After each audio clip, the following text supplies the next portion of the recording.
समझे न पोनी तहर असली इरादा, रूपवा के जाल में धरा गईनी दादा।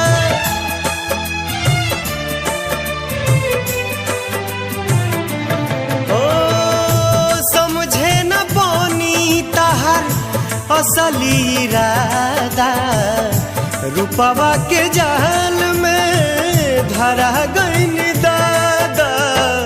केहू के रोआवल बहुत बात नइखे, केहू के रोआवल बहुत बात नइखे, रोआ के हंसावल बहुत बात होला, सनहिया लगावल बहुत बात नहीं